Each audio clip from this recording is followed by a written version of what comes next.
Sekretaris Jenderal, Sekjen, DPR RI Indra Iskandar mengungkapkan alasan mengapa rumah dinas anggota DPR atau rumah jabatan anggota, RJA, DPR RI di kawasan Kalibata, Jakarta Selatan dianggap sudah tidak layak untuk dihuni. Selain masalah fisik bangunan yang sudah tua, menurut Indra, rumah-rumah dinas itu pun kerap diganggu oleh tikus hingga rayap yang bisa merusak furnitur.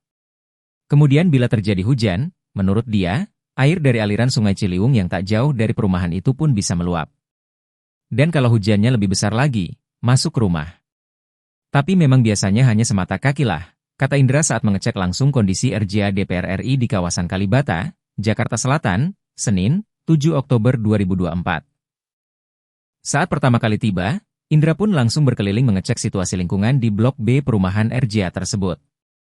Beberapa rumah pun terpantau masih ada yang ditinggali oleh penghuninya, dan sebagiannya juga sudah ada yang dikosongkan. Sedangkan kondisi lingkungannya pun masih asri dan terawat. Beberapa petugas pun masih bertugas untuk menjaga keamanan hingga menyirami tanaman-tanaman yang ada di taman sekeliling area bangunan rumah dinas. Setelah berkeliling, dia pun mengecek salah satu rumah di Blok A yang sudah tidak berpenghuni. Rumah yang beralamat A330 itu tampak normal jika dilihat dari depan, tetapi beberapa area di dalamnya tidak begitu rapi. Mulai dari atap yang terlihat noda bocor, hingga beberapa ket tembok yang sudah terkelupas. Walaupun demikian, furnitur rumah tersebut masih komplit dan tampak masih bisa digunakan. Setiap hari itu ada, yang disampaikan anggota tuh ada sekitar 15-20 keluhan lah. Rata-rata berkaitan dengan bocoran rumah, kata Indra saat meninjau rumah itu. Adapun setiap rumah di perumahan tersebut memiliki tipe 100 meter persegi dengan bangunan 2 lantai. Rumah itu terdiri dari 5 kamar, 1 ruang kerja, ruang keluarga, garasi, halaman belakang, dan dapur. Setelah meninjau rumah pertama, Indra beserta rombongan pun kembali berkeliling dan mengecek salah satu rumah yang beralamat B4159.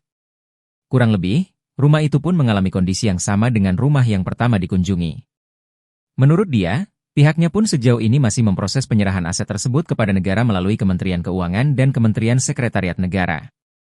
Walaupun demikian, menurutnya orang-orang yang masih menghuni rumah di perumahan itu pun diminta untuk meninggalkannya paling lambat akhir Oktober 2024.